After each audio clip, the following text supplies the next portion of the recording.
이번 특별 새벽기도 기간에는 요한계시록에 나오는 7교회에 대한 말씀을 우리가 함께 살펴보겠습니다.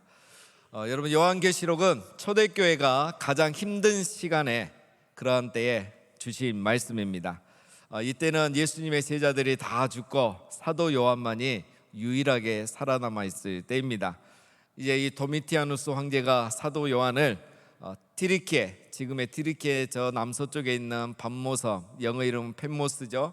그 밤모섬에 사도 요한을 유배시켜 놓은 상태입니다.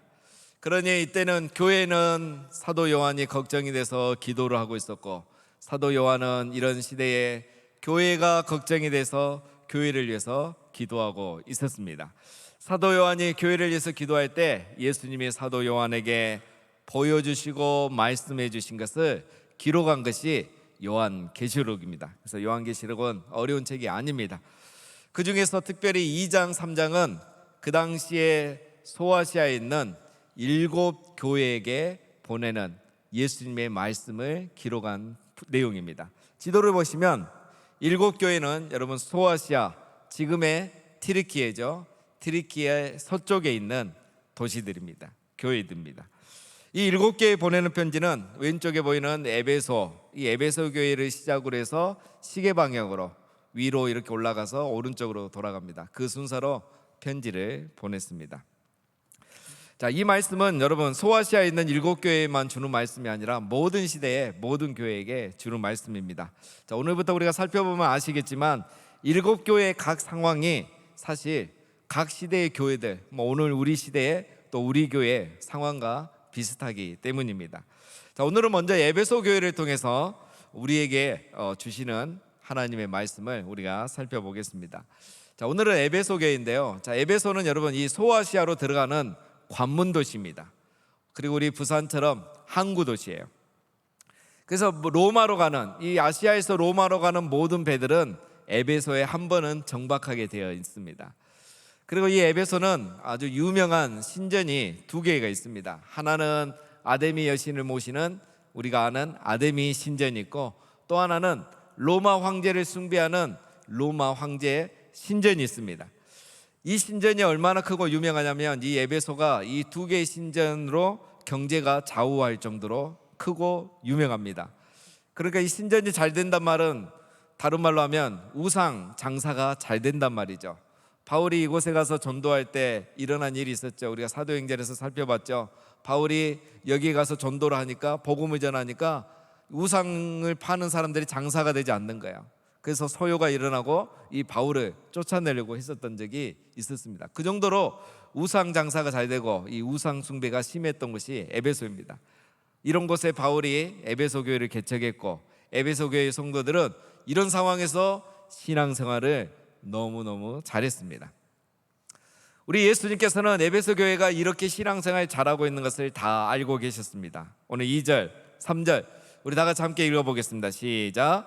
내가 내 행위와 수고와 내 인내를 알고 또 악한 자들을 용납하지 아니한 것과 자칭 사도라되 아닌 자들을 시험하여 그의 거짓된 것을 내가 드러낸 것과 또 내가 참고 내 이름을 위하여 견디고 게으르지 아니한 것을 아노라. 예수님께서 에베소 교회를 다 알고 있다고 이렇게 말씀하십니다. 무엇을 알고 있다고 얘기합니까? 오늘은 우리가 이 한 가지만 볼 겁니다. 내 행위와 수고와 내 인내를 내가 알고 있다라고 말씀하십니다. 행위라는 것은 예수님 믿고 나서 말씀대로 살아가는 삶을 말하는 겁니다.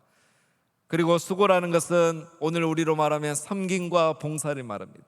인내라는 것은 봉사를 하다 보면 인내할 일들이 많이 있죠. 사역이, 봉사가 힘들어서도 인내해야 되고, 또 상황이, 환경이 함께 해주지 못해서 인내해야 될 때가 있고, 또 때로는 사람 때문에 힘들어서 인내해야 될 때가 훨씬 더 많죠. 봉사는 힘들지 않은데 사람이 힘든 경우가 많아요. 그렇죠? 같이 봉사하는 사람은 또 힘들게 하지 않는데 꼭 힘들게 하는 사람은 봉사 안 하는 사람입니다. 그렇죠? 식당 밥이 맛있네, 맛이 없네, 봉사 안 하면서, 그렇죠? 간식 준비가 잘 된데 안 됐네, 간식 한 번도 쏘지도 않으면서 간식 준비해오면 이렇게 말합니다. 노래를 잘하네 못하네, 뭐 복장이 어쩌네 저쩌네. 그렇죠 여러분? 우리 찬양대원들이 예배 얼마나 준비를 많이 하신지 아십니까? 예배보다 1시간 반 전에 와서 연습을 하십니다. 오후 예배 끝나면요 2시간씩 남아서 배가 고파가서 꼬르륵 소리 나면서 연습을 하십니다. 이런 거 알면 우리가 함부로 말할 수 없죠. 우리 싱어들이 오늘도 이렇게 많이 오셔서 찬양하시는데 낮 예배 싱어들이나 모든 예배 싱어들이 정말 수고를 많이 합니다. 여러분, 이 앞에 서는 것 자체가 어려워요. 부담되시죠? 모든 사람들의 시선, 옷 입는 것까지 신경 써야 하니까 얼마나 힘든지 아십니까? 또 아침에는 예배 시간에 일찍 와야 됩니다. 그러니까 어린 아이들까지 이렇게 같이 오시는 분들은 더 일찍 준비해야 돼요. 아이들도 또 일찍 나와야 돼요. 아이도 함께 수고하는 겁니다. 수고하는 게 이만저만이 아니에요. 그런데 여러분, 우리가 이렇게 무엇을 봉사하든 무슨 섬김을 하든 예수님은 이것을 다 알고 계신다는 거예요. 그거에 감사하는 거예요. 여러분, 우리가 이렇게 인내하면서 수고하고 봉사하고 섬기는 거 우리 예수님이 다 알고 계신다는 거예요. 사람들을 알아주지 않고 때로는 시샘하고 어쩔 때는 따가운 시선을 보내기도 하지만 그럼에도 우리가 인내하고 주님만 바라보고 참자, 그러면서 계속 수고하고 섬기는 것을 우리 예수님이 다 알고 계신다는 겁니다. 그런데 예수님이 어떻게 이걸 다 알고 계실까요? 오늘 1절 말씀에 오른손에 7별을 붙잡고 7 금촛대 사이를 거니시는 이가 이르시되, 여기서 7별은 7교회, 소아시아 7교회를 말한다. 7교회 리더들을 상징하고 그 다음에 7 촛대는 7개의 교회를 의미합니다. 그러니까 지금 예수님이 뭐라고 계십니까? 7 촛대 사이를 거닌단 말은 7교회 사이를 거닐고 다니신다는 거예요. 다른 말로 하면 예수님이 지금 7교회를 신방 다니고 계신다는 거예요. 도미티아누스 황제가 교회를 너무 핍박을 강하게 해요 지금. 그래서 예수님이 교회를 신방 다니면서 상황을 파악하고 사도 요한에게 각 7개의 필요한 말씀을 주시는 거예요. 그런데 예배소 교회에 와보니까 성도들의 행위와 수고와 인내를 예수님이 보신 거예요. 그래서 사도 요한을 통해서 위로해 주고 싶어서 오늘 이 말씀을 하시는 겁니다. 에베소 교회 교인들이 어떻게 살아가는지를 예수님이 이렇게 빈틈없이 다 살피시고 알고 계셨던 것입니다. 사랑하는 여러분, 우리 예수님은 지금도 우리 교회를 거니시면서 우리 교회 구석구석 부서 위원회 모든 사역들이 있는 곳마다 거니시면서 우리를 살피고 계신 줄로 믿습니다. 우리가 지난 전반기 상반기에도 악과 불의에 굴하지 아니하고 말씀대로 살아갔던 우리의 삶과 행위를 주님이 알고 계십니다. 바쁘고 힘든 상황 가운데서도 너무 여건은 힘들지만 인내하며 수고하며 봉사하고 섬긴 것을 예수님이 알고 계신다는 겁니다. 여러분, 예수님이 이것을 안다는 것이 왜 중요할까요? 우리의 행위와 수고와 인내를 안다는 것이 왜 중요할까요? 이 세 가지는 참 신앙을 보여주는 겁니다. 기독교 신앙에 여러분 세 가지 기둥이 있죠. 그것은 바로 믿음, 소망, 사랑입니다. 믿음, 소망, 사랑이 바로 우리 기독교의 핵심이죠. 그런데 믿음, 소망, 이 사랑은 추상적이에요. 그렇죠? 믿음이 있다고 말하면 믿음이 있는지 우리가 알 수가 없어요. 보이지 않잖아요. 내가 사랑한다고 하지만 사랑은 추상적입니다. 소망, 이것도 추상적이에요. 여러분, 이 세 가지 믿음, 소망, 사랑은 무언가로 이렇게 나타나야 됩니다. 추상적인 게 구체적으로 나타나야 돼요. 나타나게 되어 있어요. 그게 무엇으로 나타나냐면 행위와 수고와 인내로 나타나는 거예요. 믿음은 행위로 증명되고요, 사랑은 수고로 열매를 맺고요, 소망은 인내가 생명력을 가지게 되는 겁니다. 에베소 교회는 바로 이 믿음, 소망, 사랑이라는 참 신앙을 가지고 있었고 예수님은 그들이 참 신앙을 갖고 있다는 것을 알고 있었던 겁니다. 믿음이 있다고 하는데 행위가 따르지 않고요, 사랑한다고 하는데 수고가 없고요, 소망이 있다고 하는데 인내하지 않는 거, 다 진짜 믿음이 아닌 겁니다. 에베소 교회는 이 믿음이 있었고 예수님이 그걸 알고 계신 거예요. 예수님께서 그들의 참 신앙을 알고 계신다는 것은 오늘 에베소 교인들에게 큰 위로가 되는 겁니다. 앞에서 말씀드렸지만 지금은 가장 박해가 심할 때예요. 지금 이렇게 서로 기도하게 되는 것은 사도 요한마저 순교할 위기에 처해 있기 때문입니다. 마지막 남은 사도, 예수님은 곧 오실 줄 알았는데 100년 동안 오시지 않았어요. 70년 동안도. 그런데 마지막 남은 사도까지 죽으면 그들의 믿음, 예수님의 재림, 부활, 이런 모든 신앙의 근간들이 다 흔들리게 되는 거예요. 그러니까 이 위기를 끝나게 해달라고, 박해가 끝나게 해달라고, 사도 요한을 구해달라고 아무리 기도해도 여러분 하나님 응답이 없는, 마치 하나님이 부재하시는 것 같은 그런 느낌이 드는 때가 지금 이때입니다. 그래서 힘들고 어려운데 예수님께서 이 사도 요한을 통해서 편지를 보내주셨는데, 내가 너희를 다 살펴보고 있고 내가 너희의 행위와 수고와 인내를 다 알고 있다, 이렇게 말하니까 이 힘든 시기를 살아가는 에베소 교인들이 얼마나 위로와 격려를 받았겠습니까? 사랑하는 여러분, 우리가 세상에 굴하지 않고 믿음으로 살아가도 세상이 변화되지 않습니다. 당장 변화되지 않습니다. 우리가 아무리 수고를 하고 봉사를 하는데 어쩔 때는 당장 열매가 나타나지 않을 때가 많습니다. 하나님이 정말 함께 하시는지 부재하시는 것 같이 생각될 때가 많습니다. 우리는 인내하지만 사람들이 알아주지 않을 때가 얼마나 많습니까? 그러나 우리 주님은 우리의 믿음의 행위와 수고와 사랑, 인내를 다 알고 계신다는 것입니다. 그리고 우리 주님이 알고 있다는 것은 우리에게 또 한 가지 소망을 줍니다. 계시록 22장에 보라, 내가 속히 오리니 내가 줄 상이 내게 있어 각 사람이 그가 행한 대로 갚아주리라. 주님은 우리의 행위와 수고와 인내를 아실 뿐만 아니라 그 모든 행한 대로 우리에게 상을 주신다는 겁니다. 우리의 모든 행위를 아실 뿐만 아니라 주님이 다시 오실 때 우리가 행한 대로 다 상을 주신다는 거예요.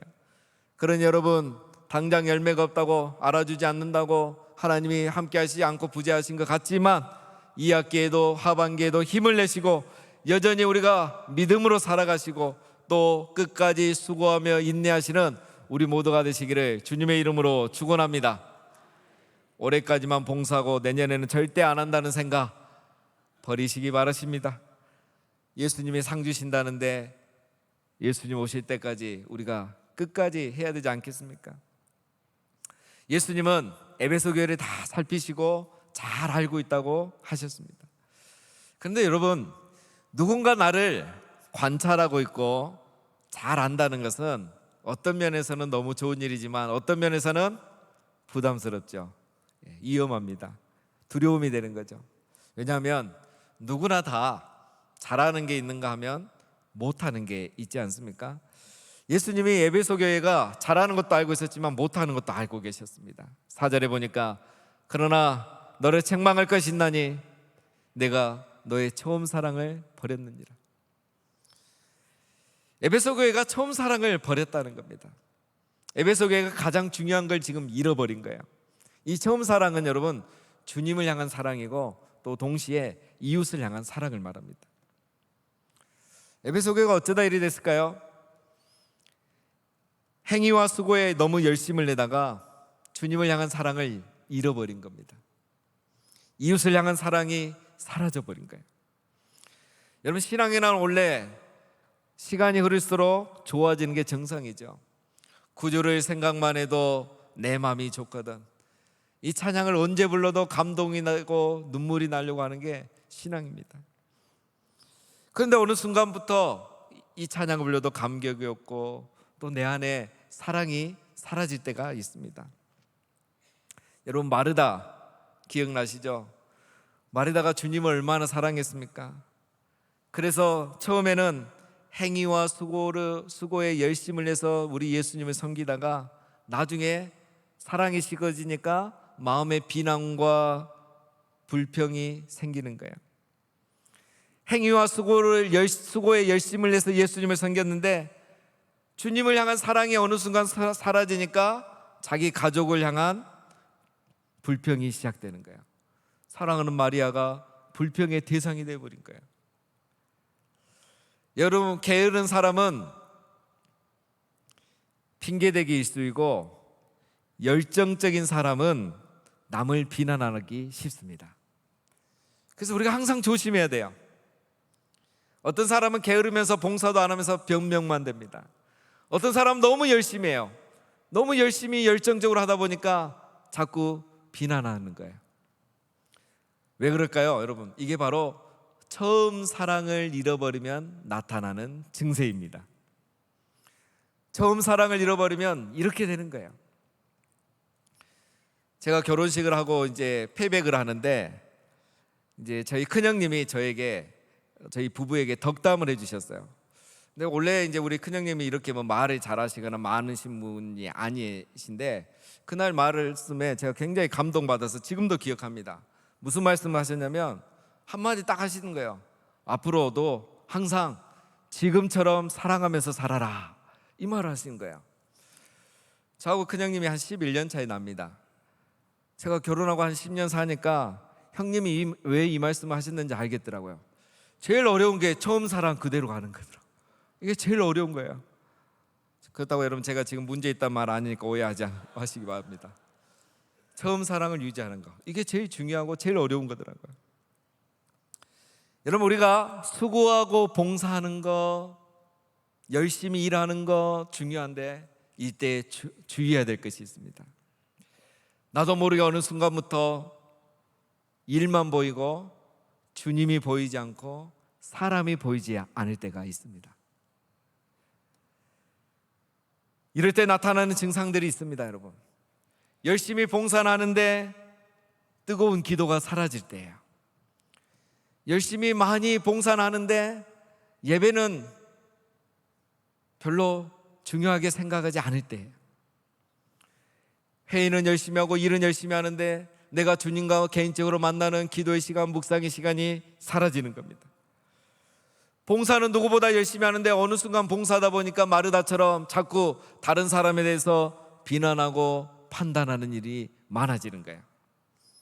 모이면은 비전에 대해서 말하기보다는 우리 기도하자, 우리 앞으로 이렇게 될 거야, 하나님이 우리 이렇게 축복해 주실 거야, 우리 안에 이런 일들이 일어날 거야 라는 말보다는 사람에 대해서 말이 많아지는 거예요.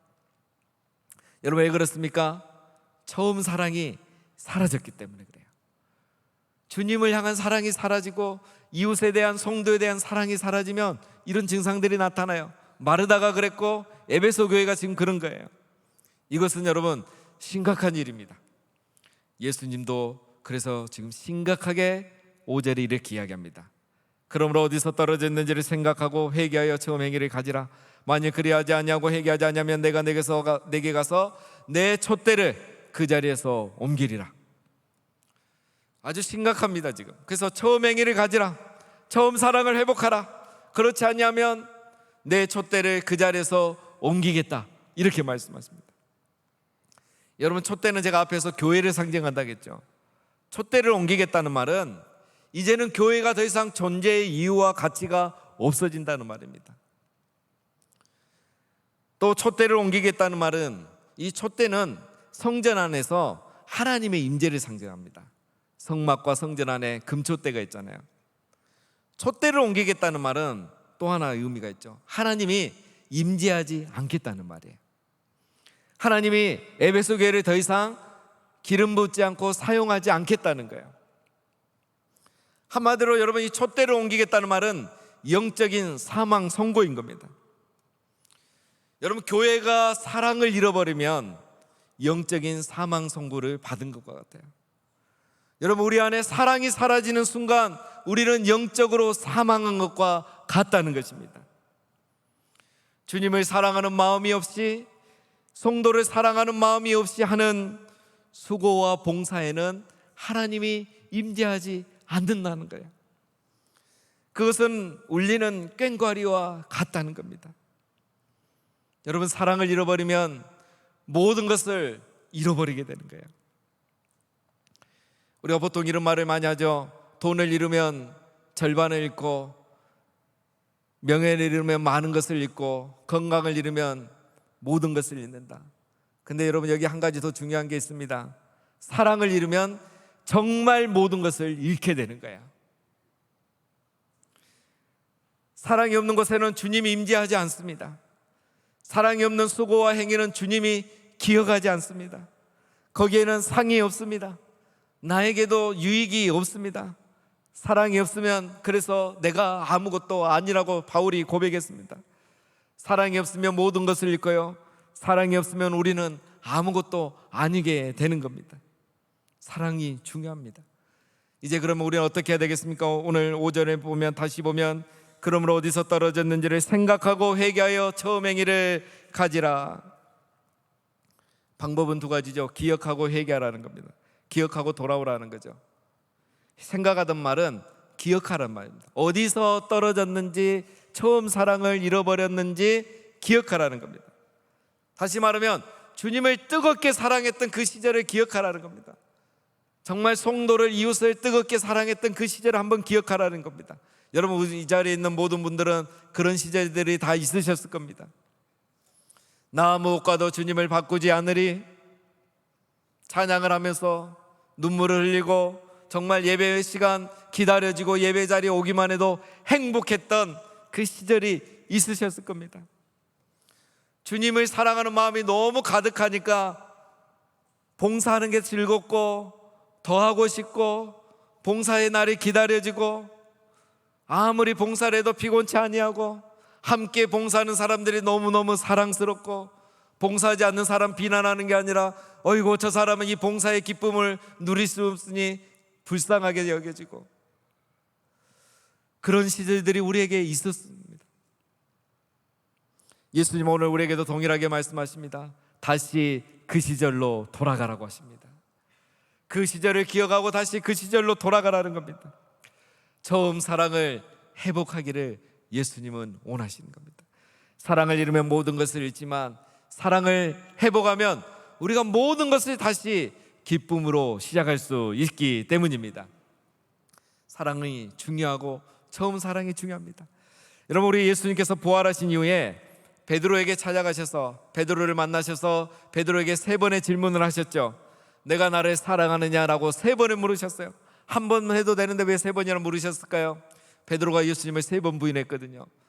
죄책감과 좌절감에 빠져있는 베드로에게 예수님이 다시 찾아가셔서 3번 같은 질문을 함으로써 베드로가 3번 주님을 사랑한다고 고백하게 함으로써 주님을 향한 사랑이 회복되기를 원하셨던 겁니다.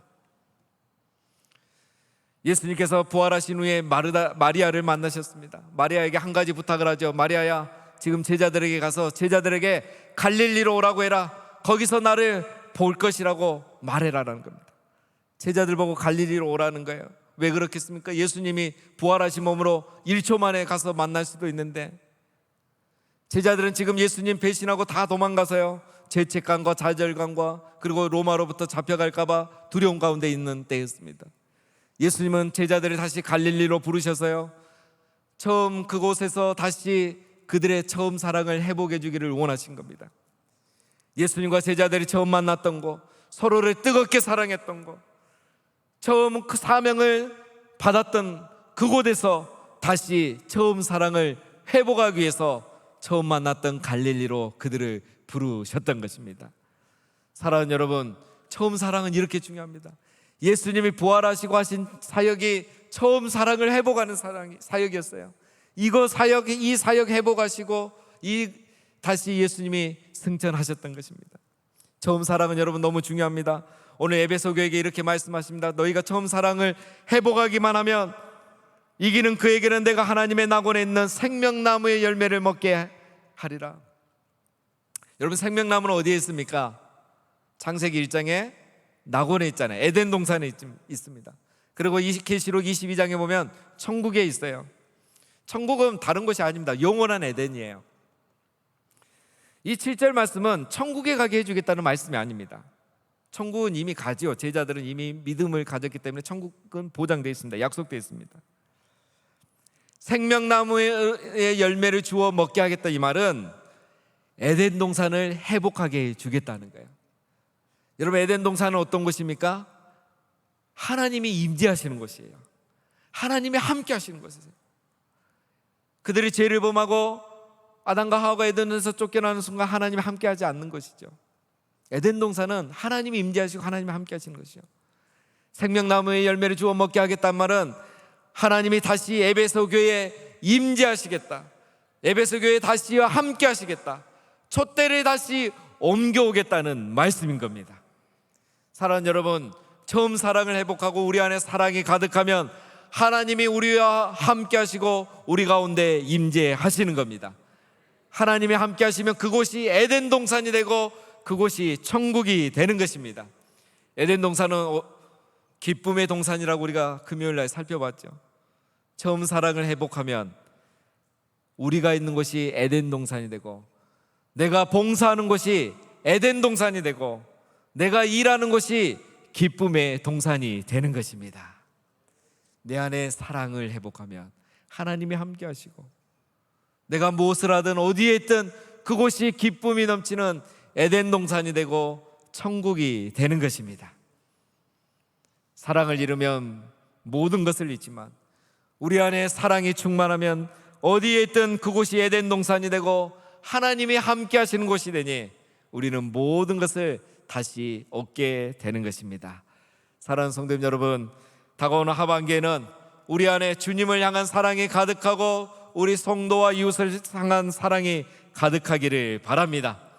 그래서 여러분, 우리가 무슨 일을 하든지 어디에 있든지 그곳이 하나님과 함께 하시는 곳이 되고 하나님과 함께 하시는 사역이 되고 하나님이 기억하시는 사역과 봉사가 되고 삶이 돼서 상급받는 삶이 되고 상이 있는 봉사가 되고, 그리고 그곳이 에덴 동산이 되고 기쁨의 동산이 되고 천국이 되시기를 주님의 이름으로 축원드립니다.